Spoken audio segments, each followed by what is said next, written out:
Welcome to our session. For those of you that are new here, my name is Mandy Rourke, and this is... I'm Sapna Srivastav, and we're co-founders of Zesho.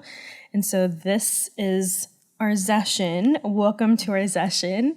For those who are new here, sessions are conversations amongst clinicians.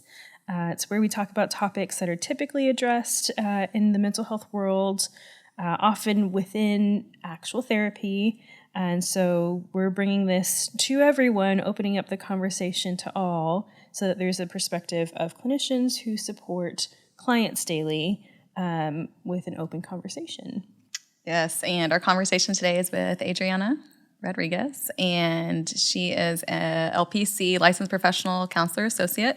Adriana and I actually office together at this little treehouse space, Windsong, even though we haven't seen each other yet in the office. When I first saw her join, I was immediately intrigued by your work, your practice name being Cultural Refuge Counseling.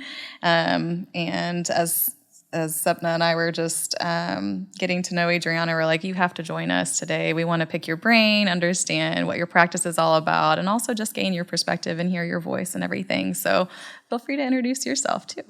Well, thank you guys for having me. Yes, my name's Adriana Rodriguez, and I'm a psychotherapist here in Austin. Yeah, awesome. And tell us a little bit more about Cultural Refuge Counseling and like the name and why you named your practice that. Well, this is a pretty personal issue for me. So I grew up in a very close-knit Hispanic family. And I think growing up, I really observed that there were unspoken rules and expectations of how I show up or how I behave, and really influences the family dynamics. And how authentically can I be myself? Sometimes it can feel like you're living a double life when you have to show up for your family in one way, and then with friends or the outside world, you can, for some people, and when I share this, I say for me, I felt like I was living life another way. My values didn't really align with my family.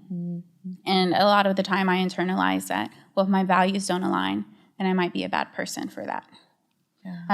So as I went off to college and deconstructed my own life and what that means, really learning that different values doesn't mean that you're a bad person. It's okay to be different from your family, but part of collectivist culture, right, is wanting to belong as well. Yeah, absolutely. And so on that note, that is specifically what we're going to be talking about today, is kind of the impact of collectivist culture on individual mental health. And I know, Adriana, you are coming at it from specifically a Hispanic culture perspective. And so tell us a little bit more about what that means. And I guess we should start with, like, you and your family choose to use the word Hispanic. Is that right? Yes. Okay. So I think for every family, they might choose a different name. So you've heard the term Latinx, Latin, Latina, Latino, or just Mexican, Mexican-American. And I think every family is going to have a different say about this. My family, they cringe when they hear the term Latinx. They're like, we don't want to be called that. They believe it's sort of a way that their culture is being whitewashed, because the term Latinx has mostly been used from an academic perspective. So if you're not in that academic world, it can be like a little off-putting to hear. So yes, myself and my family, we usually go by Hispanic. Okay. How would you define collectivist culture? I would define it as an internal magnet that pulls you in the ways that you have to show up and the ways that you have to behave. Again, there are these unspoken rules and expectations that your family sort of has created, what you've observed watching. So you sort of have built up what is acceptable and what is not acceptable. So collectivist culture, that internal magnet, is always going to tell you that other people's needs, your family's needs, should come before your own. Yeah, so within that, I mean, I feel like there's so many different topics to talk about. The one that's coming to my mind as I'm most curious about is like, what are the common issues you see within the clients that you work with that come up as a result of coming from a collectivistic culture, but also living maybe in a Western culture that I would say is more individualistic? Are there certain kind of patterns that you tend to see that clients struggle with, or maybe they don't? Yes, there are several themes that really show up. I think a big one is people pleasing. They are so used to putting other people's needs before their own. So breaking away from that feels very uncomfortable. The other thing that kind of goes along with that is perfectionism. Having to show up, or, in a collectivist culture, there can be an element of needing to take care or provide for the family as well. And so having the mindset where I have to do all of these things right, or else fear of failure, right? Yeah. Or fear of disappointing the family can also show up. And when you mix those two together, running that sort of race, and if you're not taking care of yourself, taking care of your own needs, it leads to burnout and exhaustion, which I see with a lot of my clients. Yeah. I mean, it's like we wake up, we only have so much time and energy. And if it's almost like there's this silent expectation that like 95% would be dedicated, maybe that's too skewed, I don't know, but it would be more attending to others versus attending to self. And I would imagine that it creates just this really like a vulnerable space of not knowing, like, am I, like, you're kind of already mentioning this before, like, am I doing this right here? Yeah. Or by me feeling differently than family, does that mean that I am wrong, or there is something wrong with me? Because this is something that you're saying. I mean, you're growing up seeing this, and it's being reinforced day in and day out, which inevitably is going to impact your own belief systems and also your own loyalty. Of, am I more loyal to family, or am I more loyal to myself? Do I have to choose type of thinking? I imagine you work with a lot of clients that kind of work through that similar thought process. Yes, and I think the feelings that also come up is disconnection from family, a lot of loneliness and isolation, like I'm doing this alone, or nobody understands me. Sometimes it can feel like I'm the black sheep, or I'm the weirdo because I'm not doing, or I'm not choosing a path that my family approves of. So those also play in and really add a lot of stress to the person who's going through that. Oh, yeah, definitely. Absolutely. So it sounds like kind of,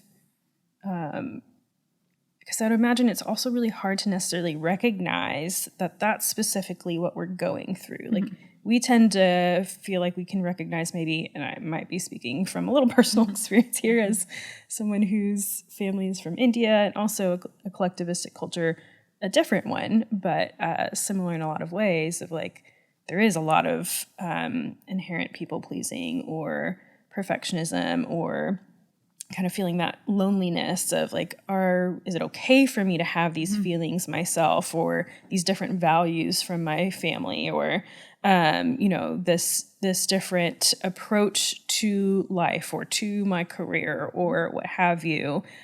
So those feel like concrete ways that we can start to help people identify that they might be struggling with that. Are there any other things that you might say that people can maybe realize, like, oh, like this might be an issue of me struggling with my identity, both trying to navigate this Western world that I'm living in, growing up in, that's more individualistic, when I come from a background that where my family expects more collectivistic, putting them first type of approaches. Yes, I think you named a piece in there. Identity really comes up, because what you're trying to do is fit into two worlds, right? The collectivist world and then the individualistic world. And I think another issue that comes up for a lot of people is in the collectivist world, when you are doing those people-pleasing behaviors or striving for perfection for your family, it's almost like you're chiseling a little bit off of your sense of identity, because you're no longer living a life of your values. You're doing it for your family, right? So a lot of people, myself included, you get older and you're like, who am I? because maybe the hobbies or things that you were doing, they're not really for you, or it's something you don't really enjoy, but something that your family had created, or maybe it's a tradition, right? Just something passed down that you've been doing for a long time and no one's questioned it. And so now you want to break away or try something new, and you feel sort of lost. Like, where do I go from here now? Yeah. Experiencing a lot of the shoulds in life, like coming up against them pretty frequently, I would imagine, of like, I should be wanting to go down this path for my career. This should be the hobby that I'm supposed to be pursuing. I should be seeing my family this often, or, you know, making the effort to visit them this often, or taking care of them in this way. And is that really authentic for me and what I want, what I need? But it can be really scary, I would imagine, like trying to reconcile the two and feeling like you're allowed to. It can be really challenging for clients to really sit in that and allow themselves to even ask themselves that question, I would imagine. I think that takes a lot of courage. I think of it too, just it keeps popping up as you're just describing. If your whole life or a majority of your life, there's been this external validation from family around the people pleasing and putting family first, then it's almost as if your identity or your self-worth is reinforced by that external validation from family. And so I feel like that is a main area, or could be, of focus with clients as they're really trying to put their self and their own perspectives first. Of that also includes like helping them cultivate a way of internal validation and I think that probably ties in with values. Yes. Or for sure. But at the same time, I feel like it's a very foreign, like I've gotten so accustomed to receiving this praise and like you're doing right by your family. And now all of a sudden, if I am examining my own values, there's this absence of that, which doesn't mean that there's a deficit in self-worth, but it could feel, I would imagine, that way as you're working with clients, working through this process. Yes, definitely. Learning how to trust yourself, right? Because maybe in your family, you, like you said, you're given so much external validation, and now you're on your own, and you have to give yourself permission to trust yourself and your decisions, and it's going to feel very foreign. Yeah. What are ways that you start to work with people to like start to help them trust themselves or start to ask themselves those questions? Are there starting points that you tend to use fairly often with clients and starting to navigate that kind of a scenario? Yes. So I like to think of when I work with clients who come from a collectivist culture, if you can envision a rope, right? And so if the rope was a symbol for collectivist culture, as you know, the ropes have those little threads on them. What I like to do with every client is really take out each little thread of the rope, really examine it and ask the client, like, is this working for you? Is this something that you want to keep? Maybe the thread comes from family, right? Again, a ritual, a tradition, a value that they have held or kept, and really asking, like, is this something I want to continue to do in my daily life, or is this something that I can toss? And so when we're talking about tossing those pieces of threads that no longer fit our life, there's a lot of grief in that as well. Yeah. Oh my gosh, I love that metaphor so much. And I can imagine like that's really tangible for people to maybe start to do on their own, but also really hard to even start to recognize like what specifically those threads are, let alone like navigate that on their own. And so I would imagine that's where things like therapy and you come in. And I can also recognize, and we talked about this a little bit in a kind of our preparation too, of like the likelihood of therapy itself feeling potentially threatening to a collectivistic culture. I mean, do you experience that? Do your clients experience that? What is that accurate? Yes, 100% accurate. Especially in the Hispanic community, there's a lot of stigma against mental health. You know, religion is an important cultural component in Hispanic culture, and maybe for other cultures, right? There's religion is a piece. And so sometimes the messaging that you've grown up with is, we'll pray about it. Let's not talk about your feelings, because the other layer of this is, what will the family look like? Will they think you're crazy, And so all of those things combined really influences if a person is going to reach out for help or not, because they're going to feel maybe discouraged if their family knows that they're going to attend therapy. What does that mean? Yeah. I'd imagine that can create a lot more of a barrier to people seeking help and support, making it that much more courageous too, that they are putting themselves and their needs first in that way. Because what are maybe some other ways that we often see that push and pull between collectivist culture and individualistic culture kind of affecting mental health of people who are dealing with that? I know we've touched on a couple things so far, but I'm wondering if there are other ways that it tends to manifest that we haven't touched on thus far. Yes, I think some other ways are guilt and shame are a big part in this. Again, there's always that internal magnet, right, that wants to sort of suck you in. And so when you resist that internal pull, there's going to be some guilt. There's going to be some shame. Am I making the right choice? Am I disappointing my family? Am I failing them by leaning too much into what I want? And I know from personal experience too, there can be communication barriers like passive aggression, name-calling, confrontation. And so if there's by choosing to lean towards an individualistic path, you might feel that I'm about to create a ton of conflict in my family right now. Yeah.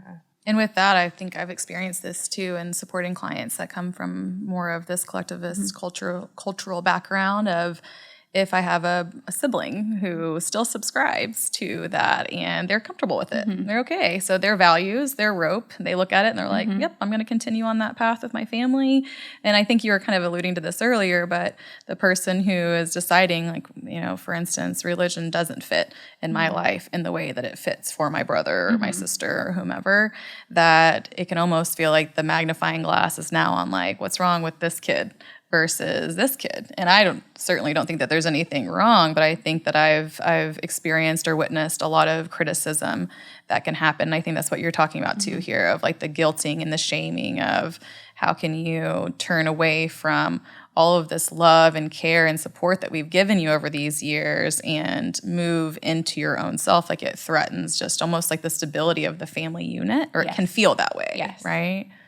Yeah. And speaking of the stability of the family unit, I think it's an important part to name here of collectivist culture, that to really understand the roots of it and how ingrained it is into the ground is understanding that the collectivist family has been this way for generations. And they have survived together by sticking with each other through unity. So any perceived threat of change that might disband what they have built for so long is not taken lightly. Yeah. Well, I mean, it's experienced on a very visceral level, as far as this has been our survival skill as a family, and now someone who is trying to survive on their own independent from that almost threatens the survival feeling or the safety of family altogether. Yeah, that's big. Yeah, and I think it's fascinating too, because immigrating to another country such as the United States, they're doing it for better opportunities as well. They're wanting a better future for the next generations. And yet these next generations are also the ones kind of dealing with, how do I navigate both of these cultures in a way that is authentic to me? And intergenerationally, the family doesn't necessarily know maybe how to deal with any one of the next generation, let alone multiple, who are navigating that issue and how to support them. Because it's also like definitely protecting the individual next generation too, of like, this is how we've always done it and we've stayed safe this way for the most part. This is how we can protect you, keep you safe. And yet, it is also necessary for these individuals in the next generation to find their own path so that they can continue some of these values in their own authentic way, should they choose to. And so I can imagine it's very challenging when they do start to take more of an individual path and feeling like they're kind of on the precipice of like causing a lot of friction in the family. Are there any things that you tend to share with clients when they're like approaching that point, or starting to even consider approaching that point? Yes. And on that topic too of approaching that point, getting prepared to do that, is really helping the client understand that there's going to be a lot of discomfort. Yeah. It's not going to be easy. Yeah. And again, you're really fighting what you've been taught your whole life is unity, stick with this, but it's your family, blood is thicker than water. All of these messages that have been so deeply ingrained in us. And so to fight against it, really preparing the client for the components of grief, because again, you are losing a little sense of identity, right? And that as well. And it can feel like you're having to build a new one as well on your own, alone. What does that look like? Yeah. And I think too, as a woman who comes from a collectivist culture, there's another component in there of gender, because it's going to look differently for whether you're a man or a woman, right? And how you leave, or how you decide what's for me or what's for not. So, for example, like in Hispanic culture, women are predominantly the household caretakers, child rearers. There's like an unset expectation of having children, or doing more gender-assigned roles. And so even telling your family, like, this isn't what I want, again, is going to be very upsetting to them, because it's a long line of generational roles that have been assigned, and that as well. As you're describing just different generations, I think about many different examples of supporting clients where we use this terminology like triangulation in systemic therapy, where it's like there's conflict between two people, but the third person kind of buffers it out. And I've experienced this when we talk about this collectivist cultural norm of the elder generation expecting for all of the next generations to follow, and maybe the middle generation sort of follows, but also they go through their own kind of rope inspection to then break away a little bit from that.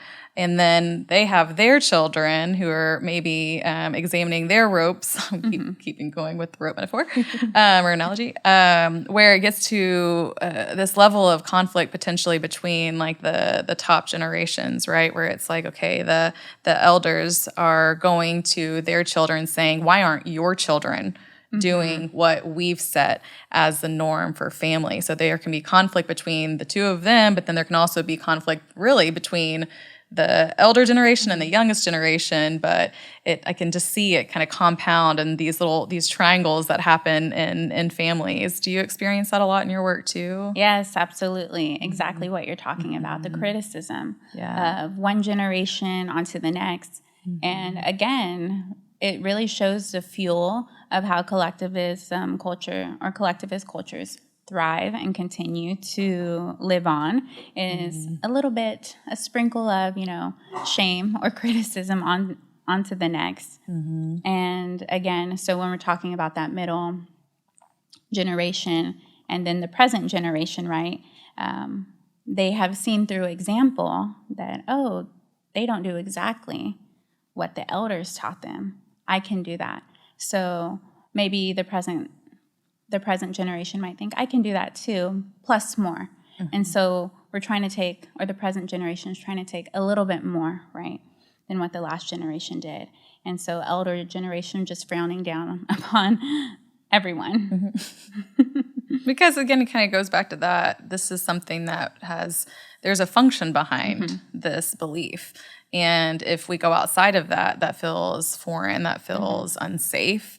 And as you were just describing a little while ago, the grief part of that, I think, comes up really big, because I can imagine being the elder in that situation, working so hard to maintain the stability for the sake of being able to create future generations, and then to see the generations kind of have their lives unfold in a way that feels risky, can feel, how do we name that grief? Like kind of the ambiguous loss, right? Where there's like this loss of this hope that, how I'm living is also how my children are going to live. And when they don't live that way, there is some sadness and loss within that. But I think that it can be disguised in the ways that you're describing, of like more of the guilt and shaming to try to avoid feeling that loss. Yes.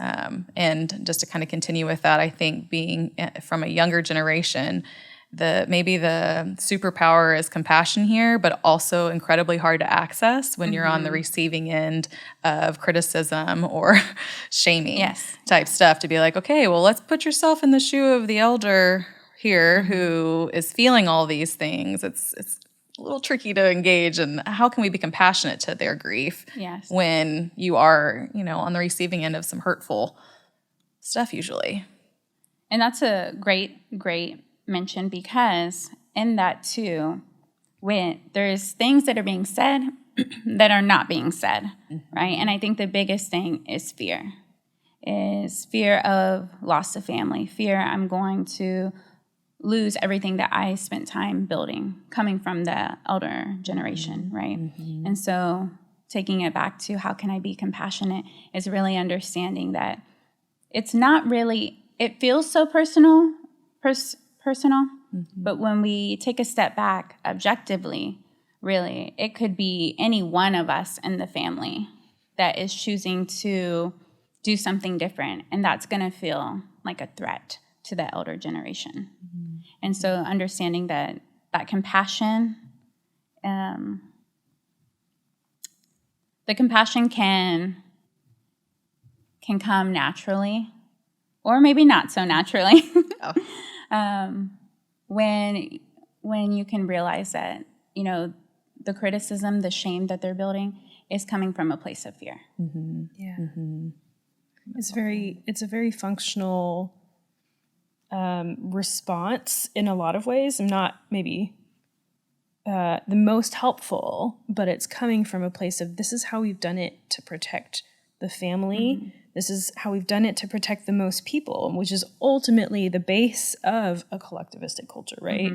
And so you straying from this not only puts, yourself in danger, but it puts all these people that we've been working to protect in this specific way in danger as well. And to the point that it may not be affordable for us to allow you to do that and still be part of this group.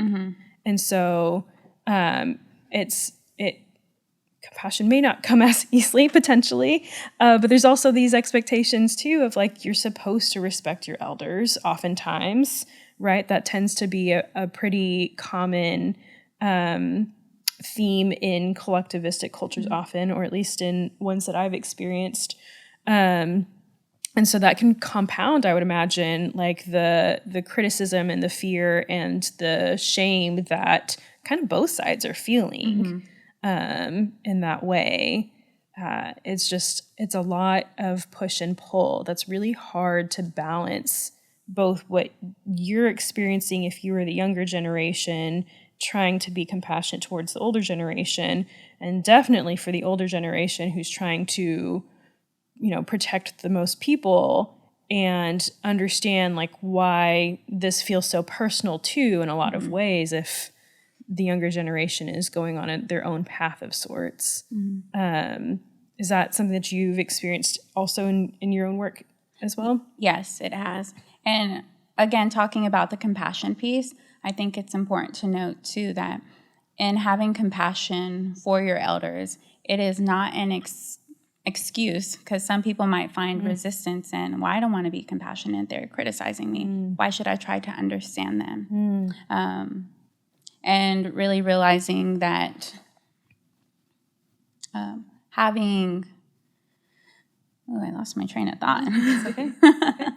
We all do. 1 second. Oh, that when clients might say, why should I be compassionate to the elder generation? It might sound like we're giving them permission to roll all over us when that's not the case. Even though, right, it might feel that way. But it's more so, what am I trying to say here? Well, on the whole compassion, I think it can feel risky. Like, I'm going to be really kind and compassionate to this person that's harming me. That feels like I'm excusing their behavior, is what it feels like you're kind of getting at there. Yes, that is what I was going to say, is about knowing that these people can still take accountability for their wrongdoings, right? Mm-hmm. So I think when we talk about having to have compassion for those older generations, it's like, well, then they might misconstrue that of an excuse for not taking accountability for being hurtful or harmful to them. Mm-hmm. Yeah. It sounds like that particular thread, if we're going to continue with our rope metaphor, which I love, that thread of like almost unconditional respect for our elders can definitely be inspected in that way of, we can be respectful to them, we can understand where they're coming from, and we can also honor ourselves and what our needs are in being respected in the same way. Maybe not in the expectational way of inherently, unspokenly, you are, or often very loudly spokenly, you are supposed to respect your elders. And that can be mutual, even if that's not a thread that's part of the rope that is usually typical of most collectivistic cultures, and, elders being intentionally respectful of the autonomy of the younger generations. Yes, that's a great point. You have to weave that into the new rope that you're building. The piece of it's not about so much like the empathy. You don't have to understand the decisions or the values of the other person, but everybody can have empathy towards it, right? You don't have to truly understand it. Yes. I think that's such a foreign concept for so many people, and especially elder generations, but really most people, honestly. There is a concept of not understanding, not even agreeing, but being able to support and respect still. Like, they can both exist simultaneously, but that doesn't always shine through. That doesn't always feel like an option for many people. It feels like, if I am going to support you, that makes it seem like I'm going to condone what you're doing. And I don't want you to have that message. Yes. And therefore, I'm not going to support you at all whatsoever. And if they realize that there could be another option, alternatively, and there could be another message sent of maybe more overtly than an unspoken, just kind of cut off of, I'm not going to talk to you anymore if you decide to do this. There could be a communication of, I don't agree with this. I don't think this is safe. I don't want you to do this. But if you decide to, I want you to be safe. You will still have my love. And kind of vice versa. Like, I know you don't agree with this, but I still love you. From the gray area. Yeah, exactly. Which is so hard to reach oftentimes in collectivistic cultures. I think there's so much of a tendency to go towards like one extreme or the other, that it's hard to recognize that there are gray areas that we can get to together, ideally, but even just individually too.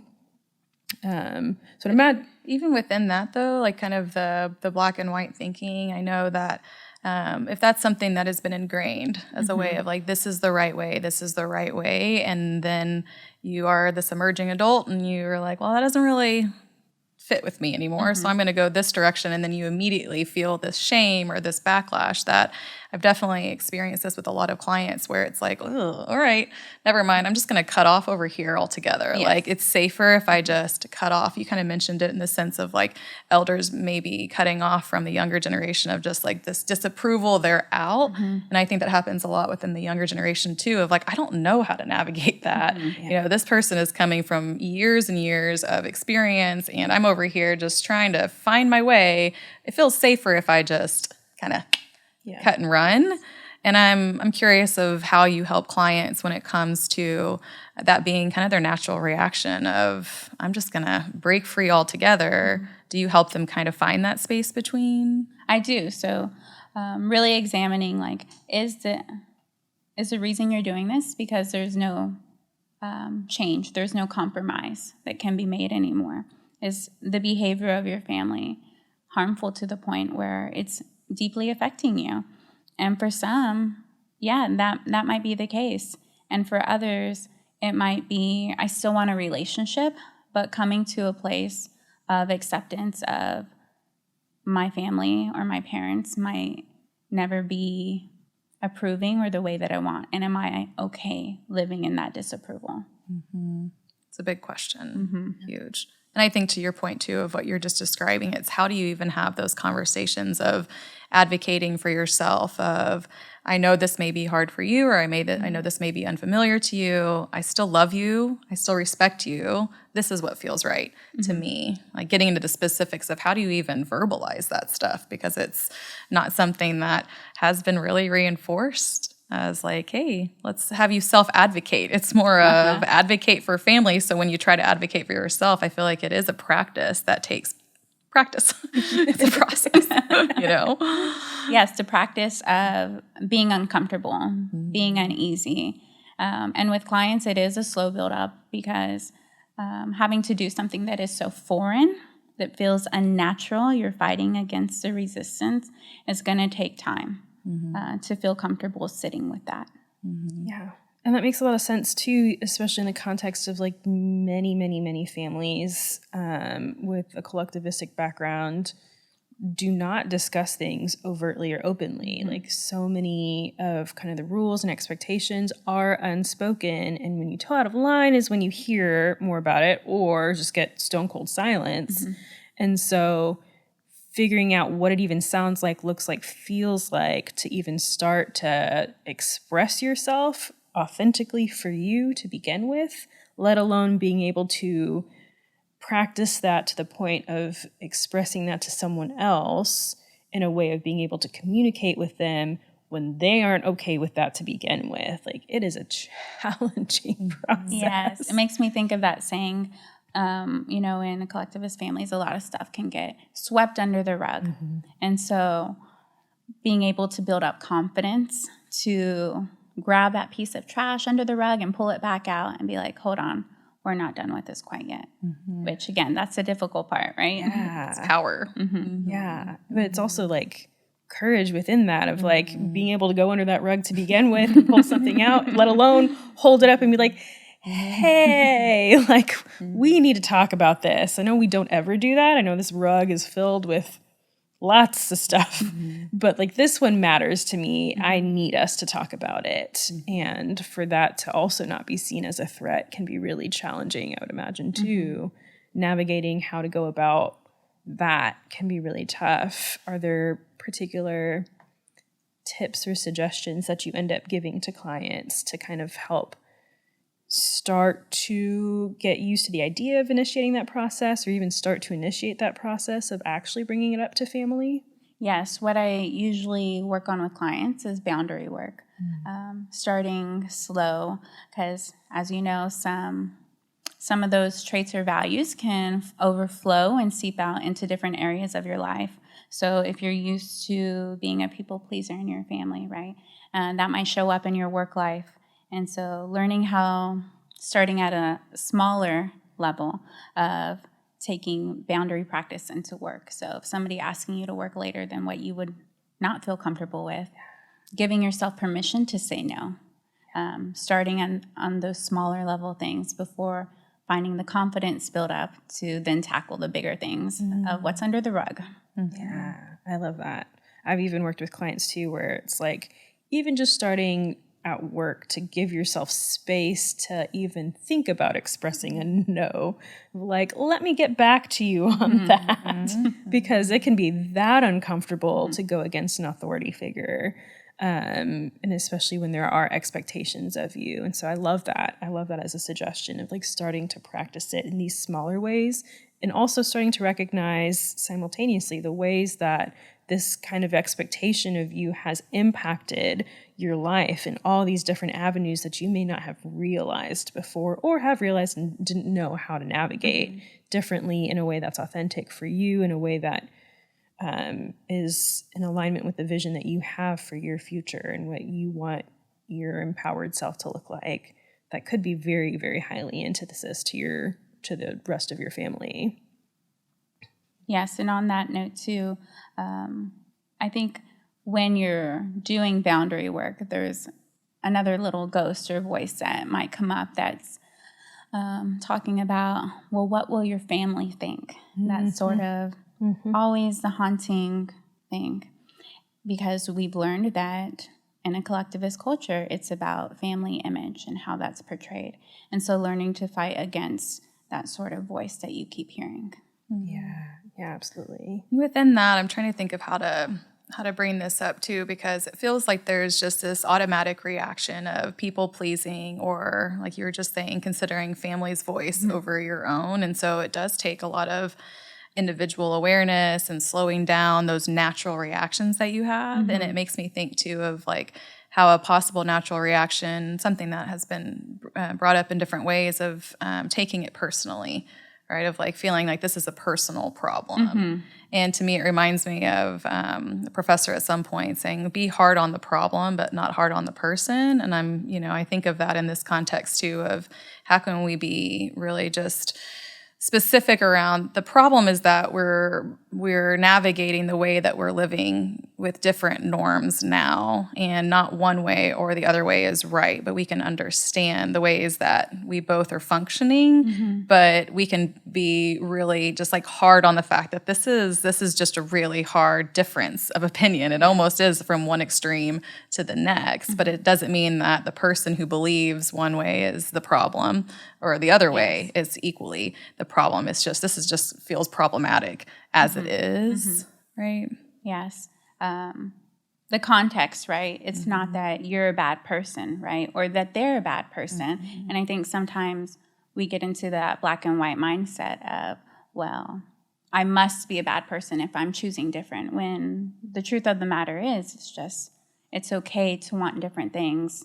And can we coexist in this? And I think about two previous generations that may have wanted different things and not have been able to access them in the same way. Yes. And kind of the bittersweet part of that for them maybe to observe, like, wow, like, the younger generations have some more freedoms than what I had, and I can be maybe frustrated or resentful to some of those limitations that I experience within my own collectivist, like, cultural mentality. But it feels almost more fixed, I would say. Yeah, absolutely. Yeah, I mean, also going back to what you were saying of, nope, actually, I'm going to follow what Manny was saying. It does often feel so fixed. I think that is a lot of why it often feels like there is such extremes within kind of collectivistic cultures, and especially navigating the issues around ingratiating ourselves into both individualistic and collectivistic worlds. It does feel like it's very fixed, but it also sounds like that can also be a thread in the rope that we're examining of, does it need to be this fixed? It's fixed for a reason. It was fixed to protect generations. And is it still protecting me and my generation and what I need right now? And that can be a really hard question to navigate, especially when we're not socialized oftentimes to feel allowed to think about our own safety and our own needs in that way. And so do you often encounter clients really struggling to even start to look at those threads? Yes, I think when looking at collectivist culture, you really have to pull apart all of the threads of the family too. Like, what are the patterns that have been happening for generations? And, sometimes it's so shocking to see the patterns that have kept the family alive through survival, right? But do they still fit? There are resources now that maybe are available to me that probably weren't available for the generations before me. And is it okay if I get permission to access that resource? Yeah, yeah, definitely. I'm also curious, kind of as we're coming to the end of our time, what are other things that maybe we haven't touched on so far that you think would be helpful for us to make sure we mention and talk about as far as collectivistic culture goes, navigating it? That could be generally, or even just including like what kind of helps guide you in your own therapeutic work as well. I think what guides me definitely is my lived experience in this, but also normalizing to people that it's okay to want a different life. You do not have to have the same values. You are not a bad person because you want different things.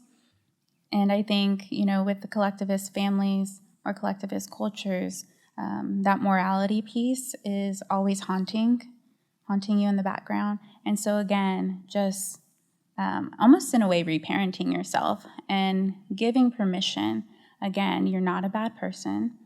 And how can you live a more authentic life that feels true to you? And normalizing that.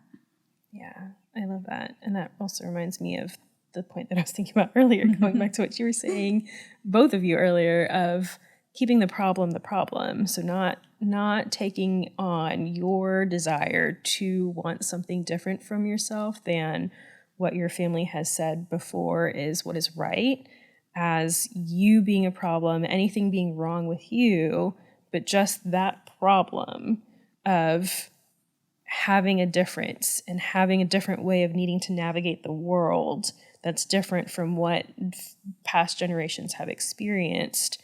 That is the problem. It's not anything to do with you. And you're allowed to examine that problem and how you want to navigate it in ways that are best for you. So I appreciate you emphasizing that normalization, because it's probably a message that so many individuals kind of straddling both cultures don't hear often enough. Yes. Well, and if it's continuously reinforced that, you're the only one in our family that doesn't do this kind of, it does put you as like this, like you're isolated and alone, when really I think I'm sure clients that work with you feel less alone in this because of how you normalize that this is almost like par for the course as you emerge into your own sense of self and identity. And that might feel threatening, but you're not alone. It's kind of part of the self-examination that anyone will go through, but it's tricky. Yeah. Sadly. Well, let's see. Are there any ways that any tips, any offerings, any resources that you, Adriana, have that you can share with people as who are trying to navigate this situation or wanting to find, some support? What would your advice or resources be that you would give them? Yeah, I would gladly welcome anybody to reach out to me. Right now, I do have 2 new group offerings. So while the untangling of family and family expectations is my niche, the groups one is called Cultura Conversations, and it's a free community group that I host on the first Wednesday of every month, and it's a space for Hispanic or Latin individuals to come together to talk, discuss, empower one another about culture, talk about things that maybe there wouldn't be a space for, right? The second group that I am offering is called Powerful Latinas, and that is for women identifying folks 18 and up to process cultural issues. Because again, this is such a very specific problem or context area that it's hard to relate to. So to come together in a group and know that you're not alone in this and that there are other people experiencing this is a great comfort. Just the community being key here. Yes. Yes. These groups sound awesome, and I just really appreciated our conversation today, not just hearing your personal experience, but also how you kind of interweave. Yeah. Is that how you say it? Into your professional work too. I just think you're such a valuable resource that can really give such great perspective and help clients really examine, I'm going to say it again, their own ropes and get really clear around kind of, are they living that value-driven life according to their own set of values, or are they still feeling like they're having to subscribe to the other values that may or may not serve them from their families or culture? Yeah. I agree. And speaking of examining the ropes, I want to go back to these groups of, are they virtual or in person, and how can people find/sign up for them? Sure, you can visit my website. Right now, the Cultura Conversations is a virtual group held, and then the Powerful Latinas, I hope to do in person and virtual going. Nice. Wonderful. Okay, and what is your website? It is culturalrefugeatx.com. Beautiful. Love it. Adriana, we cannot thank you enough. This was such a powerful conversation. I already know, just for my own background, I'm going to have to go back in and listen to this as like a learner all over again. It's been that kind of powerful, but I've also really enjoyed being kind of present and part of the conversation. So thank you for the work that you're doing and for having this conversation with us and letting us be a part of that space with you today. We really appreciate it. It's been very enjoyable and powerful for me personally. Yes, agreed. Thank you. Thank you for having me.